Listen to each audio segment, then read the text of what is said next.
Thank you everyone for taking the time to attend our charity webinar this afternoon, part of Trustees Week.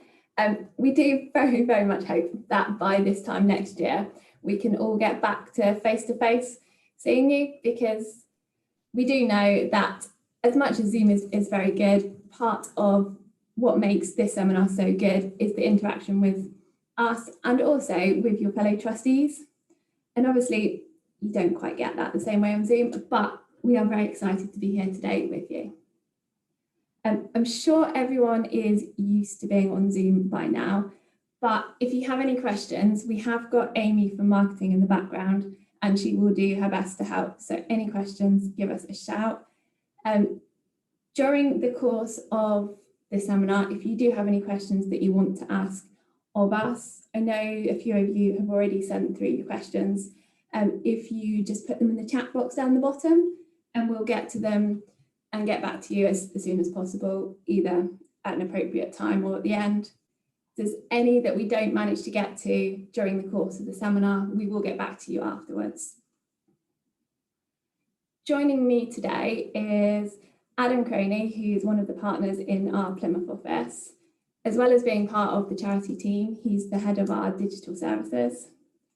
We've got Tom Stuckey, who's a director in our Axminster office, and Ian Huggett, who is partner in Barnstaple and Bideford, and also the head of our, I always get this wrong, Ian, it is used to be CSR, it is now the Environmental and Social Responsibilities Group.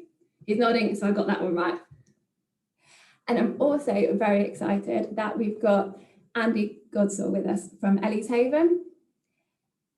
Massive thank you to Andy. As you may have seen from our article that went out earlier this week, we did a question and answer with Nigel Libby from Ellie's Haven, who was initially supposed to be presenting today, but unfortunately is unwell. So Andy has stepped in at very short notice. So thank you very much, Andy.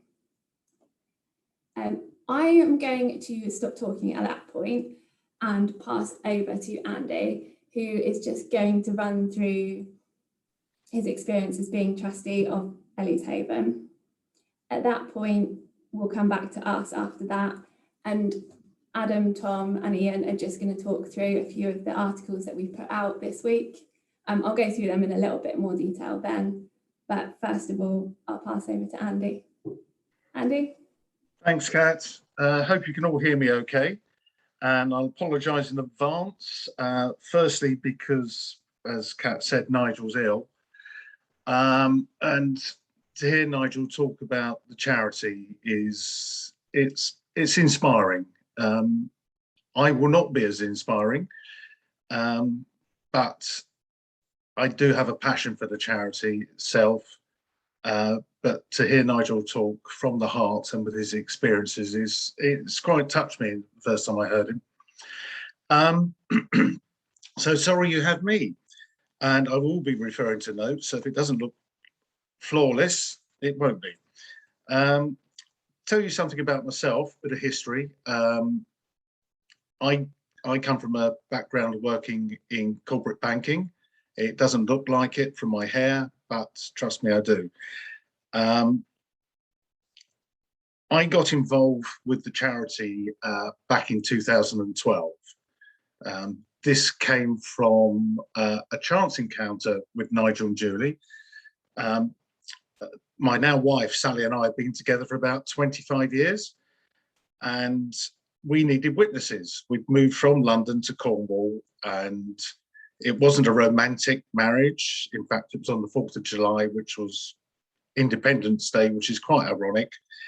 But because it was really done for practical reasons, firstly, we always knew about inheritance tax and things like that. But until she found out she couldn't put a DNR notice on me, she then realised we needed to get married. So I wandered into the charity shop, asked Nigel and Julie if they would be witnesses, which they agreed to. They found it a very odd request, but they agreed to. And I have to say, the 4th of July was probably for more than one reason, one of the best days of my life. Not only because I married my lovely wife, Sally, and she's not listening, so I'm saying that honestly. And secondly, because I got involved with Ellie's Haven. And from meeting Nigel and Julie, become very good friends with them. I became a volunteer and then a trustee. And it is quite frankly one of the most rewarding things I've ever done in my life. The charity itself, I don't know how much you know about it, but it started back in 2008, and it comes from the life experiences of Nigel and Julie. They sadly had two children who had life restricting and conditions which eventually caused their very early premature deaths. And a lot of the struggles they had just to have quality time with their children is where Ellie's Haven has come from. It's in the Lou Valley in southeast Cornwall. It's in a beautiful location. It provides holidays for families whose children are either have life-restricting illnesses or terminal illnesses. It's kitted out to provide everything the family could need. But the most important thing is they have wonderful, cherished time, quality time with each other. And we have a fantastic sensory studio there, and it's virtually free to stay there. We do like donations, etc., because you have to keep running a charity. But the journey to get there, as I say, started in 2008, and then 2012 raised enough funds to buy a property, and then even more serious fundraising needed. And what's very important is to engage with lots of people and businesses locally. Without those, we wouldn't have survived or got to where we're at. I would mention Brian Murter Trust is a fantastic supporter of the charity, and I'll mention them more a bit later on. But in that time, we needed to raise another 300 to 500,000 pounds, and that took a lot of work. But if you can engage with your local businesses and people and media, but surround yourself with an excellent team, you can succeed with this, and we certainly have. Thomas Westcott, I'm paid to say this, I think, or will be paid, were a key part in helping us. Keith Clay and now Matt were brilliant support at the beginning and throughout, getting us there with lots of sound advice. From there, we, as I say, we opened in 2015 to provide these free holidays. But there's lots of struggles along the way we encountered, not least HMRC, because as anybody who's had to deal with them will find, they play with a very straight bat, but there's no wiggle room. And one of the things we encountered was that we needed to raise a lot of money to pay the VAT bills, let alone anything else. And we couldn't understand why we couldn't get VAT refunded.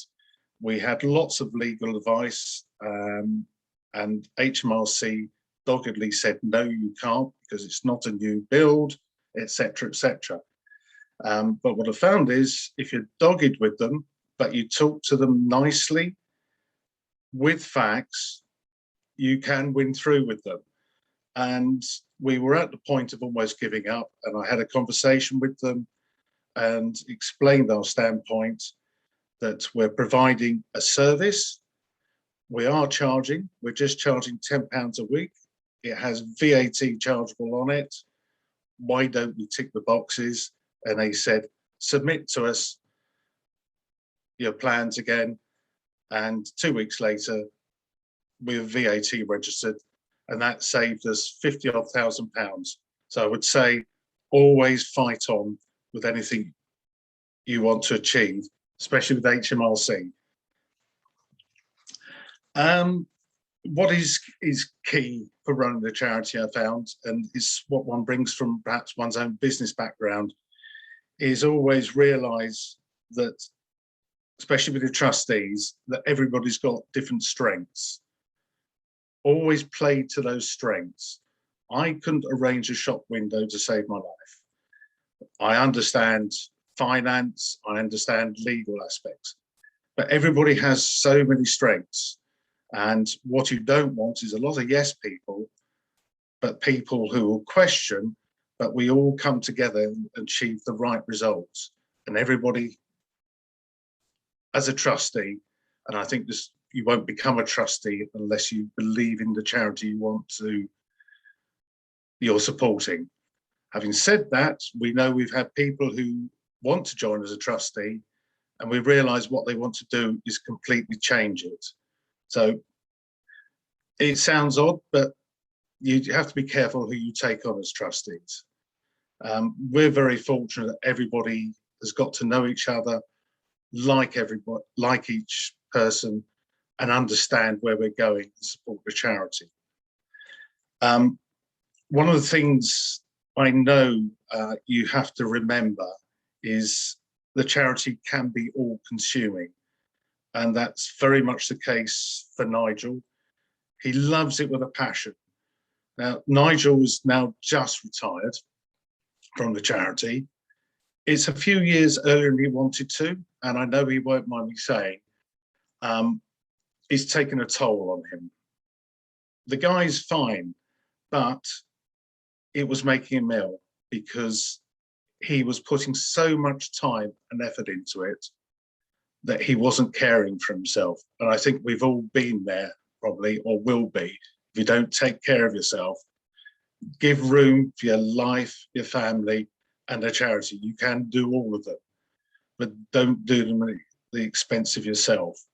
Nigel, I'm very happy to say, is wonderfully well, except for his cold today, and landed me with this. But he's now moving to Portugal. But the charity is in great hands going forward.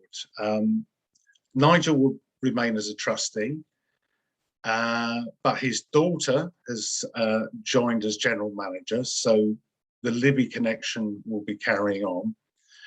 And looking to the future, what we've done is merge with another charity, Kids in Action, or KIA. They're a brilliant charity. It took a long time to find the right charity to merge with. It's not something you can do easily or lightly. But one of the benefits of merging with a like-minded charity, if it's appropriate for you, is you bring in new thought processes, new ways of doing things. There's lots of ways we've been doing things and evolved things within Ellie's, but KI has brought new thought processes. They have new, different resources. We're both very well funded. And the good thing is we found out is that Brian Murta Trust, who gave us so much money and helped us, is also involved with Kids in Action and take a great interest in both. So we know that the future is very bright, as some people say. It is nailed down. It's going to be a big success carrying on from where it is. I mean, Ellie's Haven has come from being nothing to worth, I don't know, about £1.25 million. It's maybe small by some charities, but for a couple who just come from ordinary backgrounds, it's a brilliant achievement. I can't talk more highly than I am about Nigel, Julie. The volunteers are brilliant. You can't run a charity without volunteers, and it's so important to engage with them. They are brilliant. And all the companies you work with, the likes of Thomas Westcott and beyond. So I will be stepping down as a trustee in the next year, but I'm going to keep on with them as an ambassador, help them where they can. And if you're not a trustee, do it. I'm not sure if everybody on this call is a trustee, but if you can find the time, I recommend it because it's such a rewarding process, but you need to have the time for it. As I say, going forward, Nigel is retiring. He's off to Portugal, of all places. Lucky person. But I wish him all the very best. And as this is one of the last times I'll be talking to the likes of Kat, I'd like to say thank you to Kat, helping us with the merger, finding new partner, and also for Keith and Matt for all their help. I'm happy to take any questions. And once again, I apologise you've had me at the last moment to grace your screens. Thank you. Brilliant. Thank you so much, Andy. Yeah, I really appreciate you coming in at the last minute. And yeah, I definitely really enjoyed it. And as Andy mentioned, if you have any questions, just pop them in the chat box down the bottom and we'll get to them. So brilliant. Thank you very much, Andy. You're welcome. In terms of everything, the rest of the content, I'm sorry, it's over to Thomas Westcott now for our bits. As you may well have seen on our website this week, we've been putting out articles throughout the week. As part of Trustees Week, we just like to keep you up to date with any of the topical articles that we think might be relevant. We're not going to go through all of them today because otherwise you'd be here for a lot longer than the hour. We are just going to run through a few. There's a couple that we're not going to run through. One I did just want to quickly highlight was one, I think it was put out a couple of weeks ago from Simon Lake about fraud. That one is they're all worth a read, but that one is very good and does raise a couple of points. In particular, one of the attendees today actually made a comment about the email addresses, just that charities tend to use generic trustee at charity email, and how actually that's quite easy to guess by any potential fraudsters, and whether that's something you might wish to consider when you're looking at how susceptible your charity is to fraud. So no, they're all worth a read. That one is definitely worth a read because it does highlight some very, very valid points. So in terms of the articles that we are going to cover, first of all, I'm going to hand over to Tom, who is going to cover a couple of articles, one of which I think isn't coming out until tomorrow, which are on trustees' responsibilities, and also just going to cover a recent survey that the Charity Commission published just on whistleblowing reports that they've had over the last, I think it's 12 months, but Tom will tell you an awful lot better than me. Tom? Thank you very much, Kat. So for my section of the webinar, as Kat said, I'd like to cover briefly the topics of charity governance and whistleblowing. I'll just share my screen with you a second.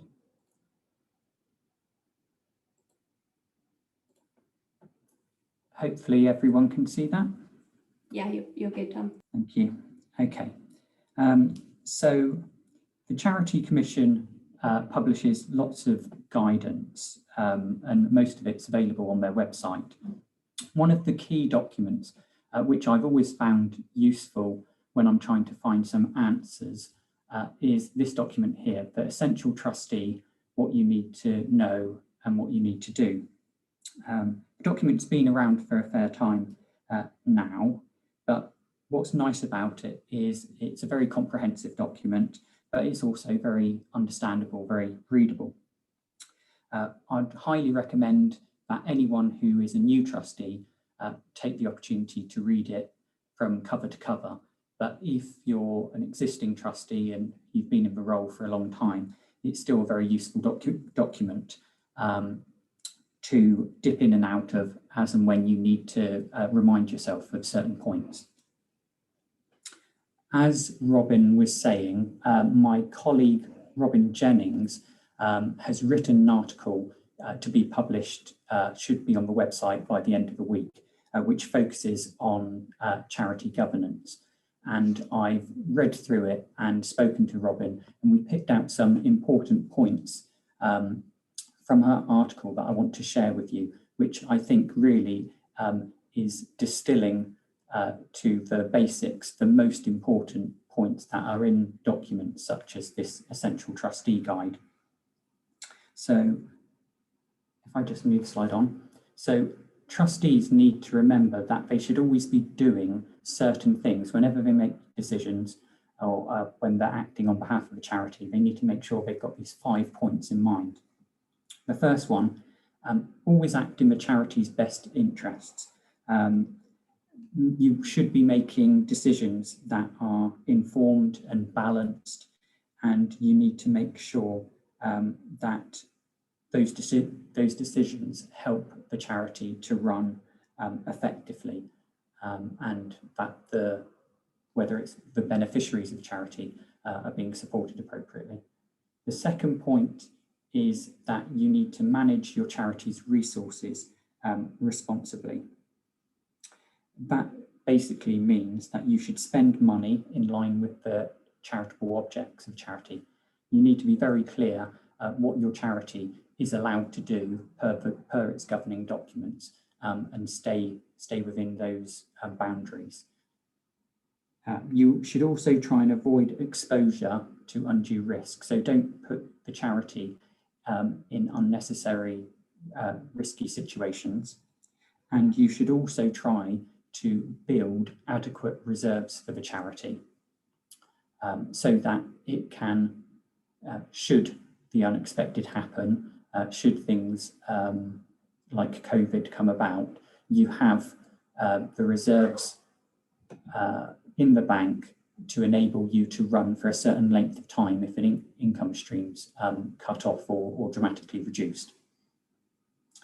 The fourth point, the third point is act with reasonable care and skill. That's pretty much self-explanatory, but different trustees have different skill sets at the end of the day, different life experiences, and they bring different things to the table. So if you've got some sort of expertise, perhaps a finance background or a marketing background, you should be using your skills to the best of your ability to help the board as a whole.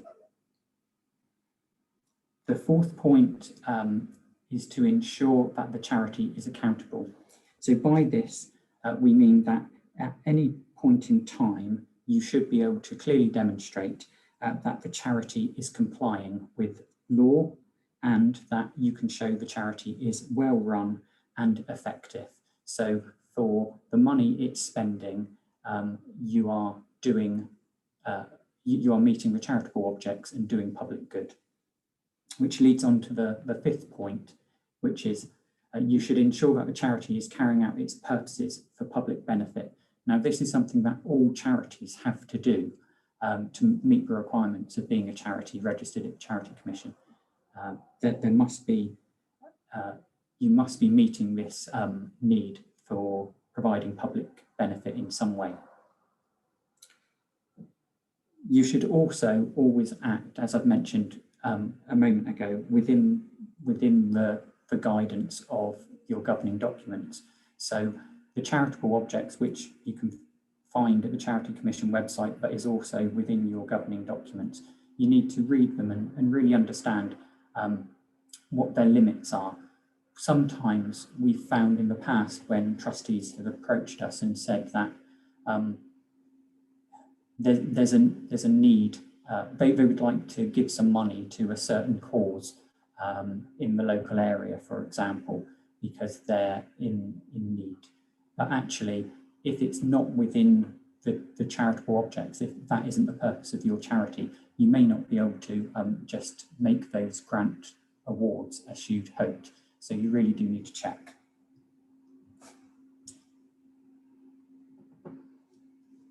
If I just move on now to explain a little bit more about the Charity Commission. So the Charity Commission has the job of being the registrar and the regulator of charities. in England and Wales. And Parliament has given it 5 statutory objectives, which I'll just quickly read out. So the first is to promote compliance by charity trustees with their legal obligations in exercising control and management of their charities, which is a point that leads on from the good governance I just mentioned. It's important that the Charity Commission enhances the accountability of charities to donors, beneficiaries and the general public. And by doing this, it leads on to the third point, which is it increases public trust and confidence in charities. If we have too many cases of stories in the news or press about charities being run poorly or like money not being used correctly for charitable purposes, it erodes the public's trust in charities, and at the end of the day all charities end up being harmed by it. So by the Charity Commission doing the job it does, it benefits all charities at the end of the day. The fourth point is to promote the awareness and understanding of the operation of the public benefit requirement. So going back to this need that charities must demonstrate they are doing their work and it is for public benefit, so the beneficiaries. And it doesn't matter whether you're a charity that provides educational services or a charity that might be related to animal welfare. There's always that requirement there for public benefit. And the final point is to promote effective use of charitable resources. So the Charity Commission will be interested to see how well you are spending your money and how much good is coming from it. Anyone who is involved in preparing the charity's annual return information that's submitted to the Charity Commission would be aware that some of the information you provide is to do with how much money you spend on governance compared to how much you're spending on fundraising or charitable activities. And by providing that information to the Charity Commission, it gives them a pretty good idea of how effectively the charities are being run. So one of the tools available to the Charity Commission to help them achieve their objectives is whistleblowing. So it helps them detect serious problems such as fraud, safeguarding concerns, and mismanagement in charities. Each year, the Charity Commission compiles the information they've collected on whistleblowing disclosures made to them. And very recently, they've published this information on their website. So I'm just going to take a few moments to show you what the Charity Commission has published and to see if we can find any interesting information from it that you might be able to take away from today's webinar and apply to your charities. So the first slide here is that the Charity Commission received 431 whistleblowing disclosures in 2021. Out of the 139 charities registered in England and Wales, I think that's a pleasantly low number considering. One thing that is interesting to note is that it's a 75% increase in the number of whistleblowing disclosures compared to the previous year. Now, from the data that's collected, it doesn't actually provide any information as to why that increase might be the case. Personally, I don't believe it's because something bad has happened, particularly in the last 12 months, that has meant charities are failing more often, although some may be in more financial difficulties because of COVID. I think it's probably more likely that the whistleblowing procedure is becoming more understood and people are feeling more confident in using it and informing the Charity Commission of problems when they crop up. So if we look at the next slide, it gives us an indication of who is making most of these disclosures to the Charity Commission when something goes wrong. And as you can see, that the majority of the disclosures come from employees, followed by ex-employees, and then trustees, and then ex-trustees. And then the numbers dwindle as we go down through the list, as you can see.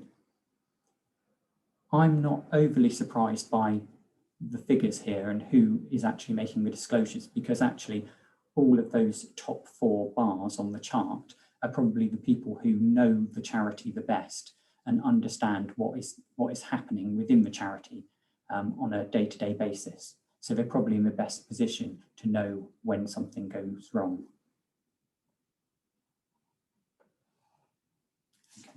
If we look at what sort of charities seem to have these problems and are reported under the whistleblowing measures, it seems to be that particularly charities involved in education and training, and charities generally that are providing services to the public, have more issues. And it may be because that those charities are often larger and more complex. There's more people involved, and there's more services that are being provided to the general public. And unfortunately, that also provides the opportunity for things to go wrong sometimes.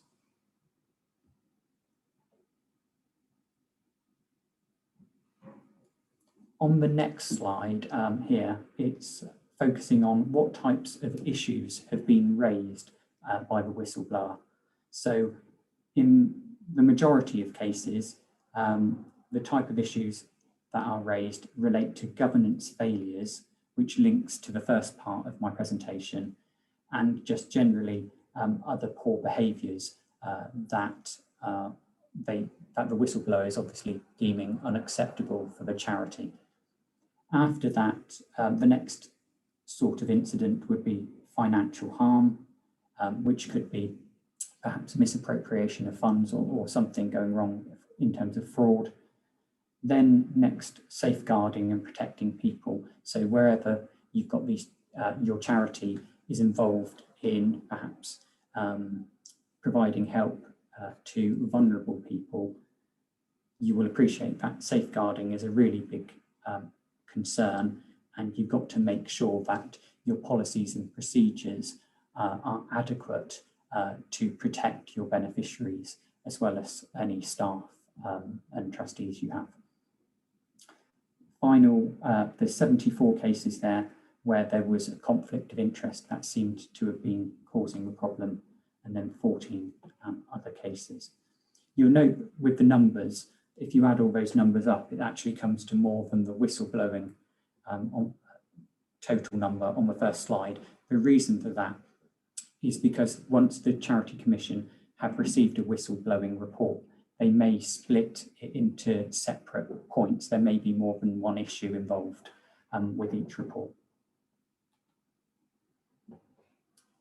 The next slide just shows you that actually there doesn't seem to be much of a pattern here between what types of failures, what types of whistleblowing problems are reported by what type of people. It seems to be quite across the board that employees, trustees, volunteers, and people, other stakeholders outside the charity report to the Charity Commission on the wide range of failures of governance, safeguarding, and financial. There doesn't seem to be much of a pattern there. And the increase that we've seen in the last year as well doesn't seem to be coming from any one particular area. It's an increase across the board, really. Governance failures and safeguarding and financial harm seems to have all gone up in the last 12 months.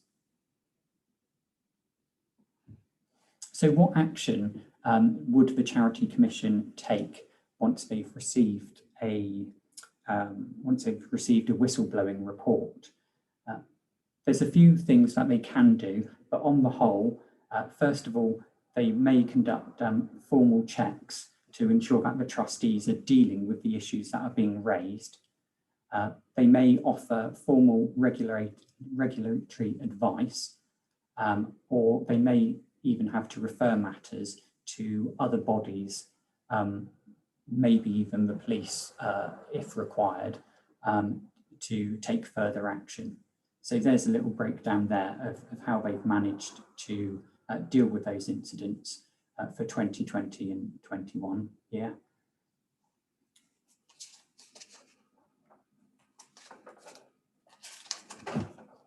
That concludes my talk, other than if you wanted more information on whistleblowing, how you would go about making a report, or what the Charity Commission have on their website, there's a special section of the Charity Commission website which you can go to. If you make a report, initially it's done via an email link, so you can send an email to them, and then providing you consent, it's the Charity Commission's preferred choice to telephone you back on a telephone number of your choice to speak to you person to person and get all the details of the whistleblowing report that you want to make. There is also an independent advice service called Protect, and the link to that is also there on the Charity Commission website. So if you are ever in doubt about whether you should report something to the Charity Commission, or whether the information you're privy to you are legally allowed to disclose, or whether you could be getting yourself in trouble by disclosing it to the Charity Commission, you can ask for independent advice from this Protect service first. Okay, that concludes my part of the webinar, so I'll hand back to Kat now. Brilliant, thank you very much, Tom. One really quick question, Tom, that's just come in, which kind of links to what you're talking about. Should trustees go on compulsory training, and should this be renewed regularly? What's your opinion on that? Obviously, apart from attending webinars like today. Okay, thanks, Kat. I suppose, first of all, when a charity first appoints a trustee, there'd be an obligation there to induct the trustee properly. So charities will always have an induction policy in place where they will provide key documents to the new trustee, show them round, introduce them to key people, and make sure that they understand the management structure and can interpret sets of accounts, for example, that are provided to them. But that shouldn't be the end of the story. So it's not just a one-off thing. As the career of a trustee progresses, I think it's very important that they are given any assistance they need to maintain their skill set or develop their skill set, because ultimately it is for the benefit of the charity. So yeah, ongoing training, I'd say, is definitely best practice. And if that can be built into the culture of the charity, it will benefit the charity as a whole. Brilliant, thank you very much, Tom. Now we're going to completely change topic and move over to Adam, who, as part of our head of digital services, is the perfect person to be talking about cloud-based software and also e-fundraising for your charity, taking from I think it's from an article that Matt Keen's written that's either gone out or going out in the next couple of days. So perfect, over to you, Adam. Super, thanks very much, Kat. Let me just share some slides with you.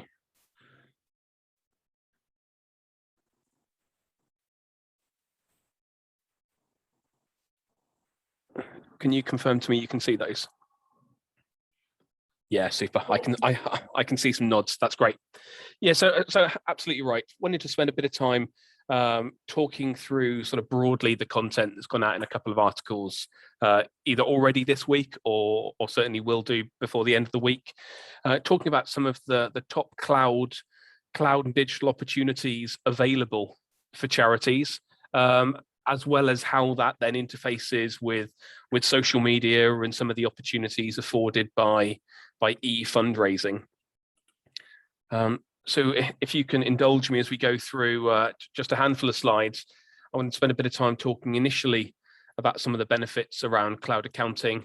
I then wanted to talk about CRM and the sort of the way that CRM fits within the charity space, before then talking a bit about fundraising. So, before we get started, if we think a bit about cloud accounting is something that we've heard be talked about over a number of years. You don't seem to turn on the TV without seeing adverts for certain cloud accounting solutions, and some of the benefits of those solutions are exactly the same benefits that will then apply to charities. There are financial savings associated with migrating to cloud solutions. Commonly, the IT infrastructure that's required is often cheaper with this being cloud hosted. Also, the subscription fees are often lower than some of the alternatives that charities may have had over years gone by.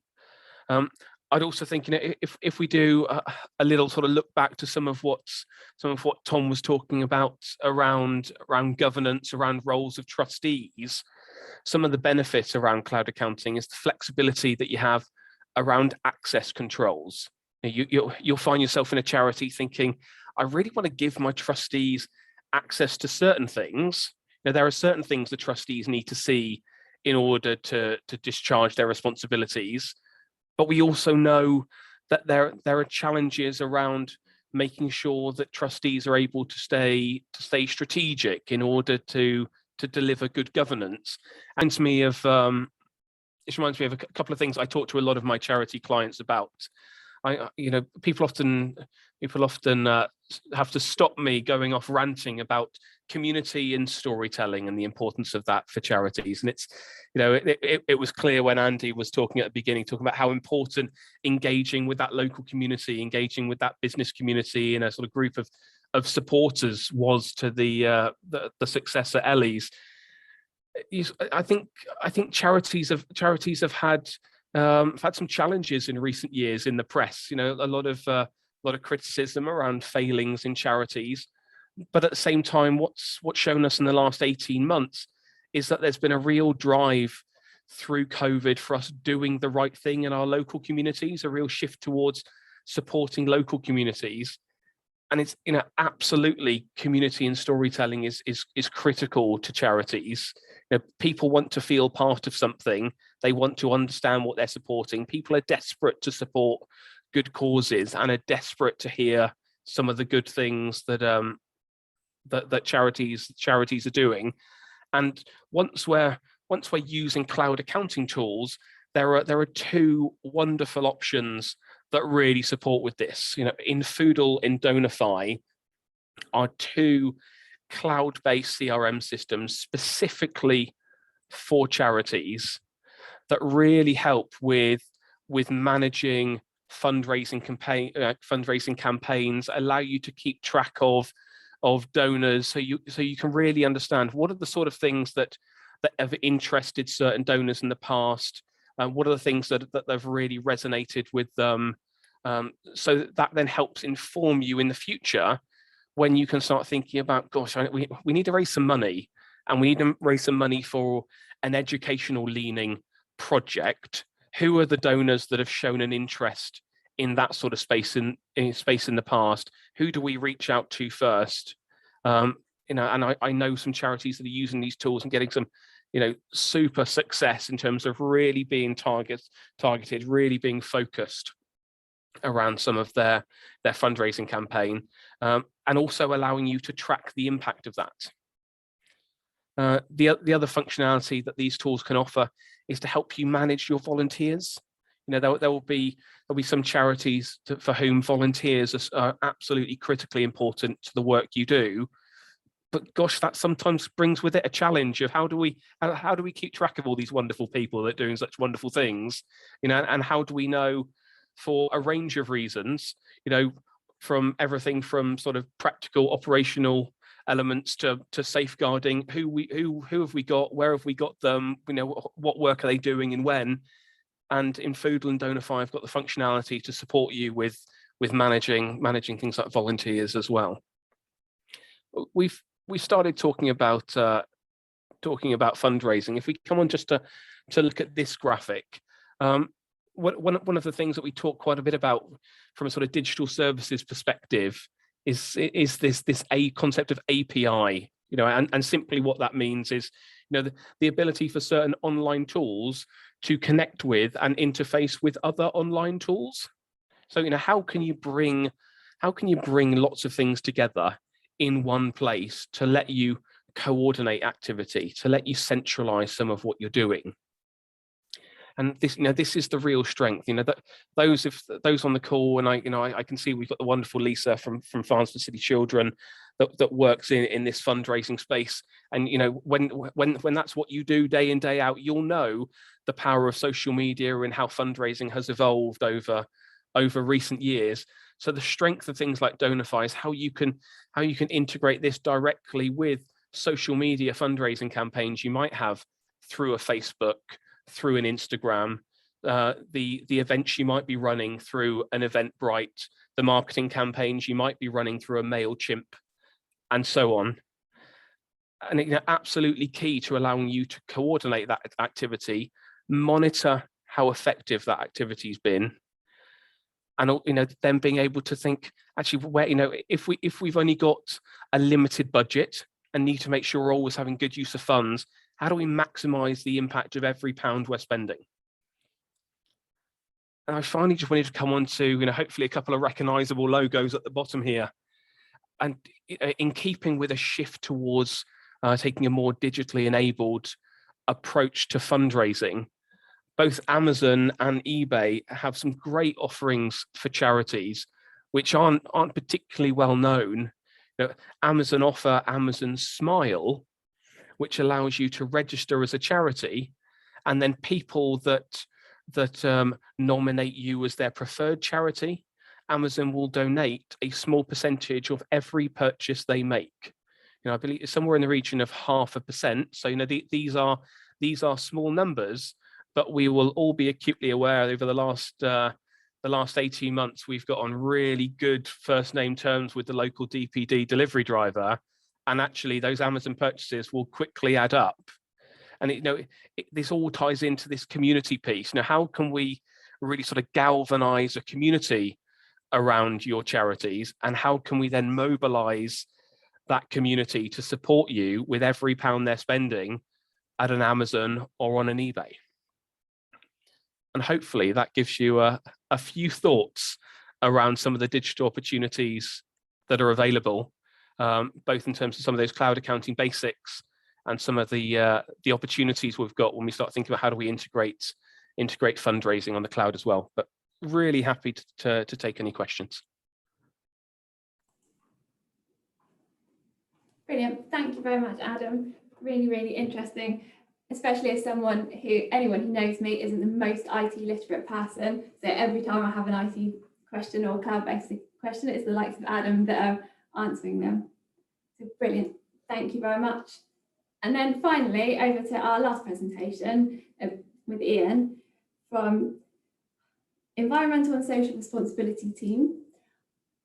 They've just changed it from the Corporate and Sociability Responsibility, and I always get the name wrong, but Ian is going to talk about environmental issues for charities and their responsibilities, which seems to be very, very topical this week. So I think we couldn't have timed it any better if we tried. Over to you, Ian. You need to unmute yourself, Ian. Thank you. And then work out how to share my screen. Yeah. Get the right keys. Go. Can everybody see that now, please? That's excellent. There was some method to the madness, actually, in that when I knew that this presentation was going to coincide with the UN COP26 climate conference, I thought, it's the ideal opportunity to put together something to do with environmental responsibility for charities. And we've seen a very intense focus on the environmental damage currently being caused by human beings. We know that our Earth has only got a limited level of resources which need to be very carefully managed as our human population grows. Charities are, by their very nature, social organisations. They have become integral to our way of life, and in fact, the list of possible purposes of a charity, all but 2 of them are directly concerned with human activity.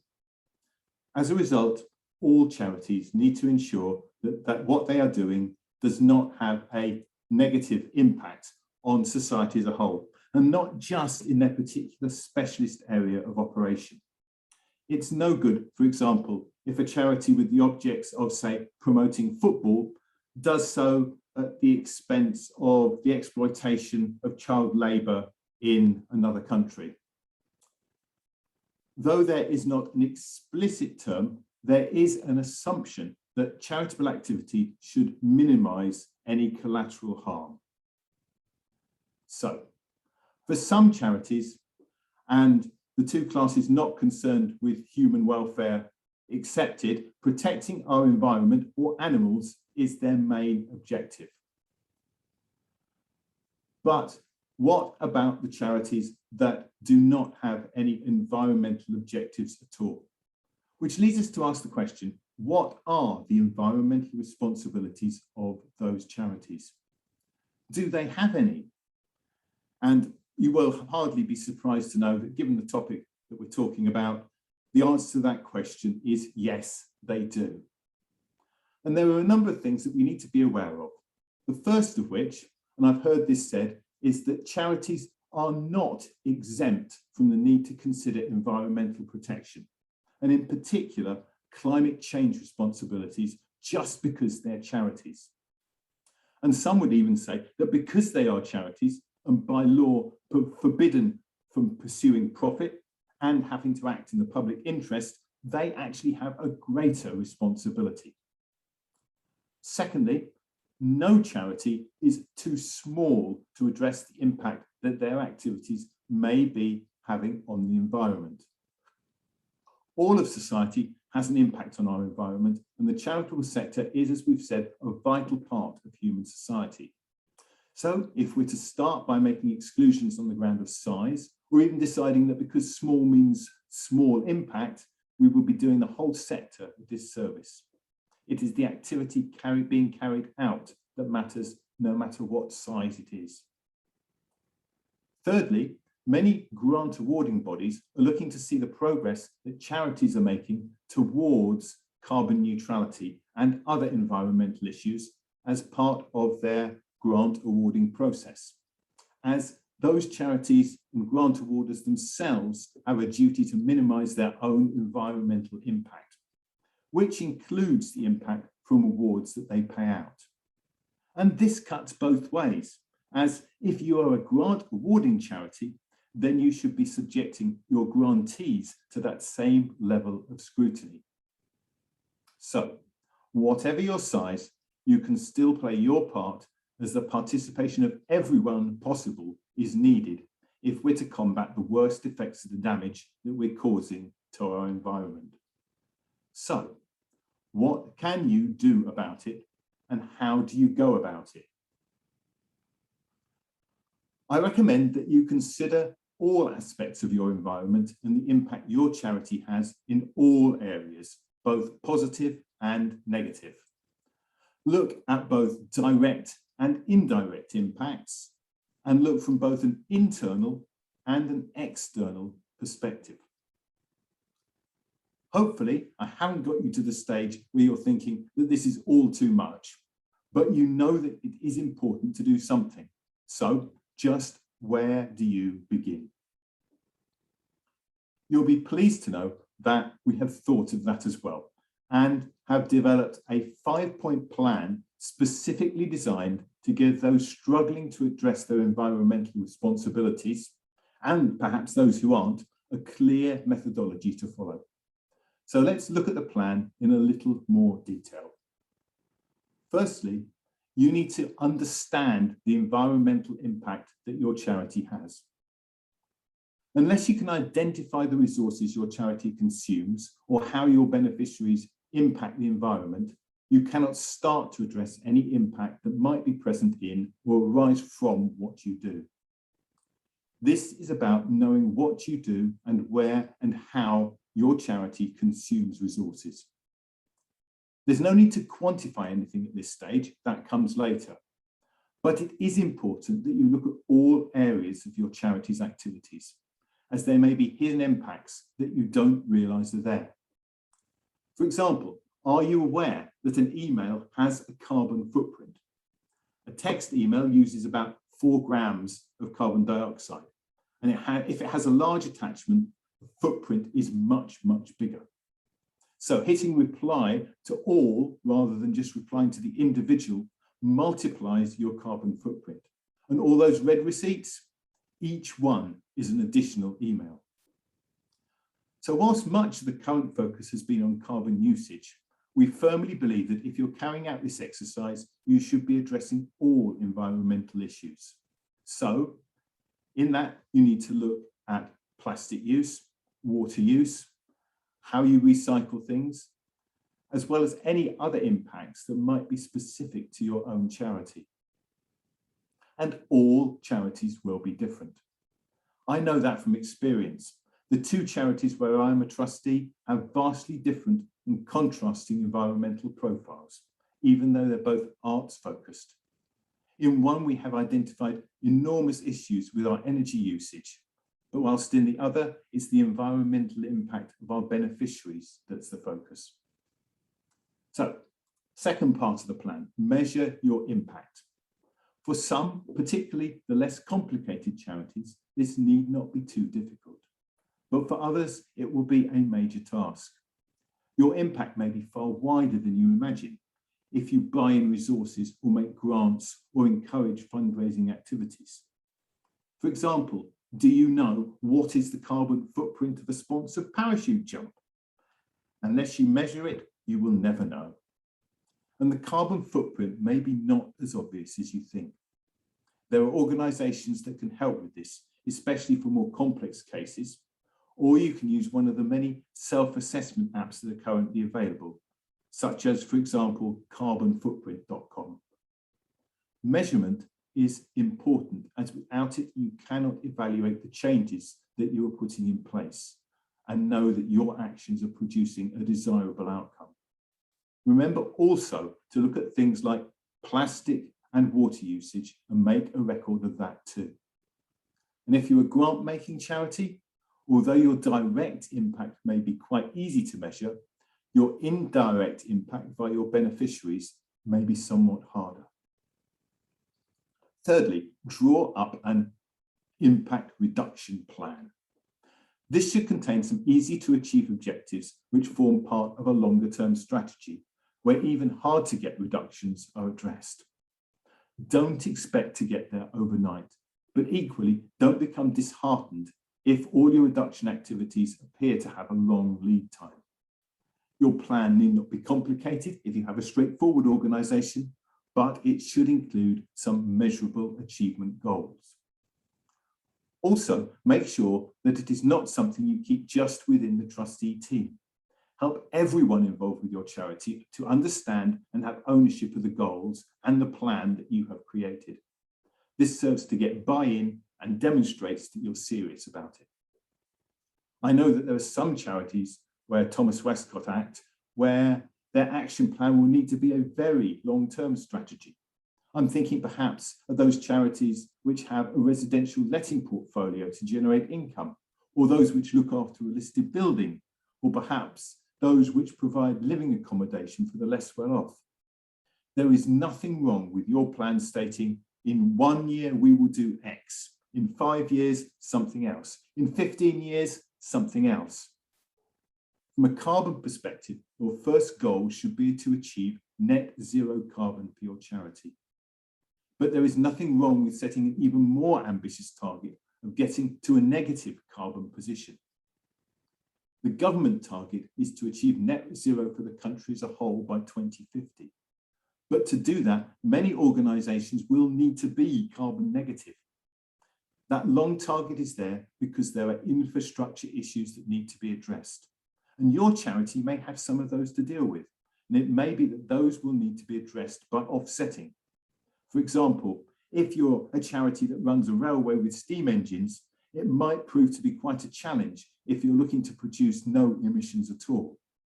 But offsetting should be seen as either an interim measure whilst you develop a carbon usage reduction strategy, or as a last resort when you've reduced all the carbon usage that you can out of your organisation. Elimination is your first goal, and then you offset what you cannot eliminate. The fourth stage is to take action. I think this is obvious really, but so often plans are put in place and then nothing gets done about them. That is also why timetables are important, particularly where taking action is time critical. If you have some easy wins in your strategy, then these can help as an encouragement that what you are trying to achieve is doable. If you're making progress, then this is a great incentive towards those much more difficult goals that will take longer to realise.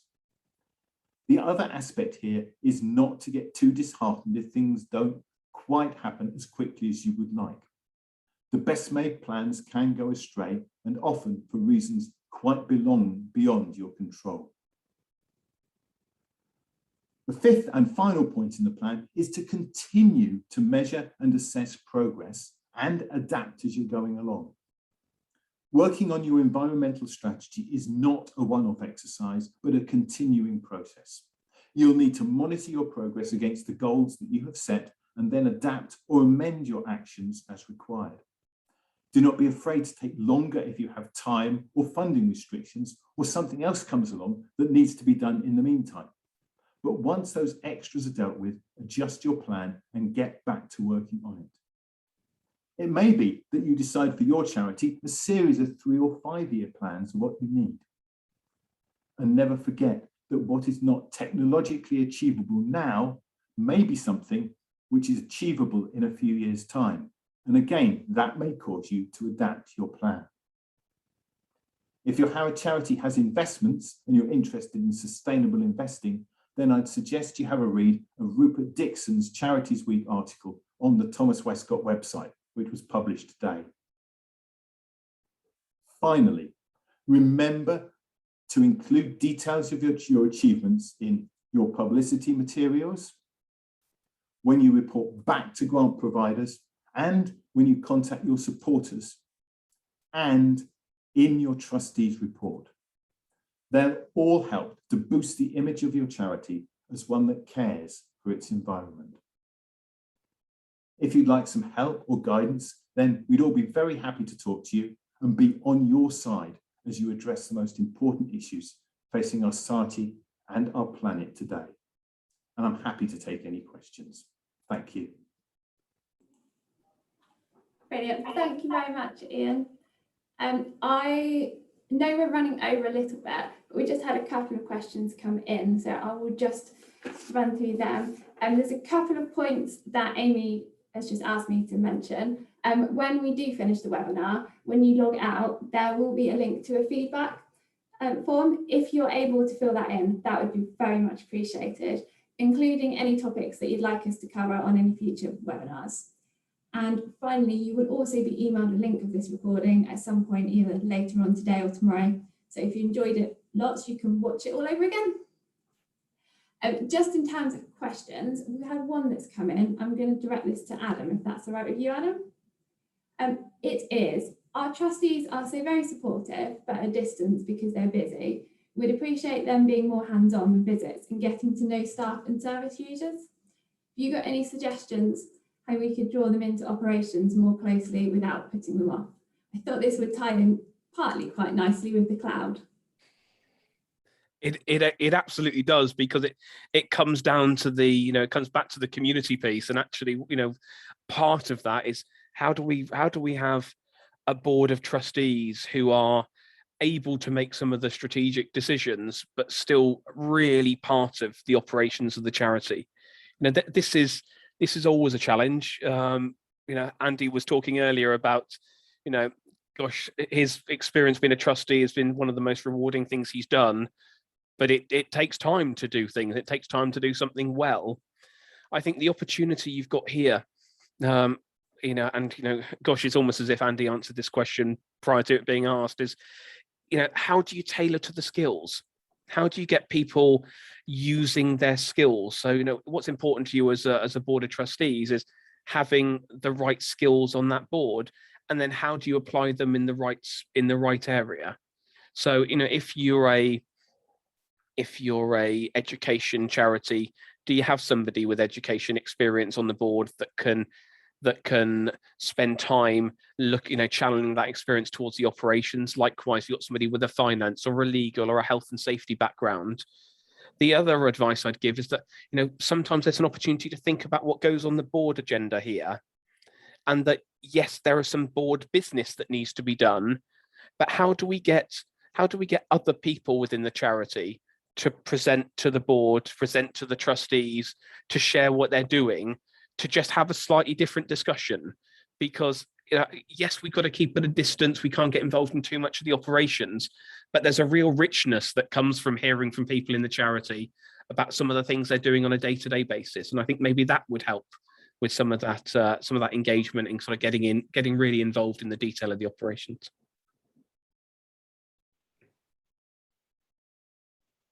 To unmute myself. Is there anything you'd like to add just from experience of being a trustee, Andy, on that point?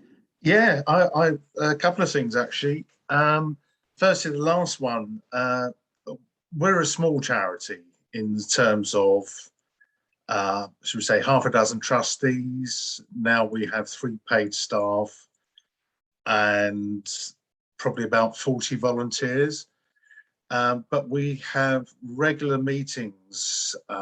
It's normally done by the management, but where the trustees are required, we will go along and meet the volunteers. I'm regularly down at the shop or other places, just finding out what's going on. I've known them for years, and it's good to form a rapport with them so they can talk honestly to you. Sometimes some don't want to say something, or you hear Chinese whispers and find out actually it's not the case. It's one disgruntled person, and it's really quite minor, but it's very key to engage with all volunteers or people who are paid. And that goes for any business, really. I think you should always do that. But yes, get plenty of feedback from them, meet with them, and address their issues. Make them feel like they're contributing as well, and that they are valued, but they need, like anybody, you need to be told you're valued. I think sometimes you don't crave praise, but we're all human. We do like it. So I would always engage and get feedback and have regular meetings. I would add earlier question that Tom had about going on courses, etc. For trustees. Definite must. You're forever evolving. Rules are changing. You can never ever say you know everything, and as your charity evolves, you may need to go in a different direction with your thinking. I've attended several seminars run by Thomas Westcott and other bodies, and I've been there with some of the other trustees, and some of them, their skill sets are artistic and they find them dreadfully boring. But I love them, which is probably just says how sad I am, missing having retired early. But you always find something to take away from them. It doesn't matter if 90% of it you don't take away. If there's something key there that you can learn or reinforce your thinking, then definitely go.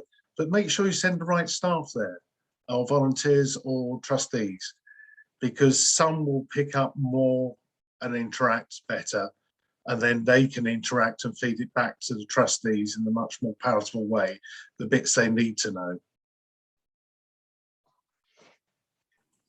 Brilliant, thank you very much.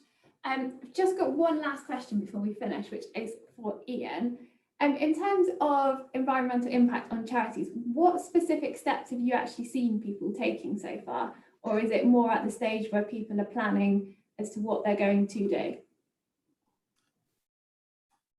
It depends very much on the charity, of course, but in simple things like looking at your electricity supplier and seeing whether you can get the best deal you can from a more environmentally friendly electricity supplier.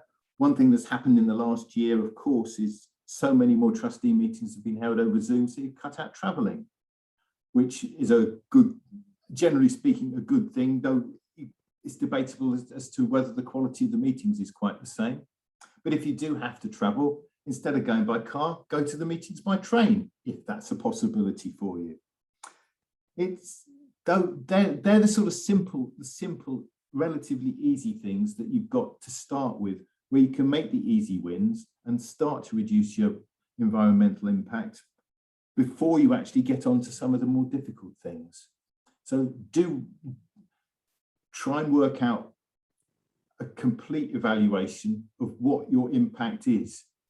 And yeah, I said in the talk, maybe send fewer emails or something, because they do have an impact. Use fewer pieces of paper, that has an impact. If you can use less water, do that. So is that good? Yeah, thank you very much. No, very, very helpful. Brilliant. I think as we've run a little bit over, I think we'll just leave it there. But thank you very much, and thank you very much for questions. If there's any we haven't got back to you on, we'll get back to you directly via email. As I mentioned, a link to this will be sent out to all of you probably later on today or tomorrow. I'm not quite sure how soon they send it out, but thank you very much to everyone for attending. Thank you to Tom, Adam and Ian, and a massive thank you to Andy for stepping in at such short notice. It was very, very much appreciated, and I really did enjoy hearing you speak and just the enthusiasm that you have for Ellie's Haven. It was really nice to hear.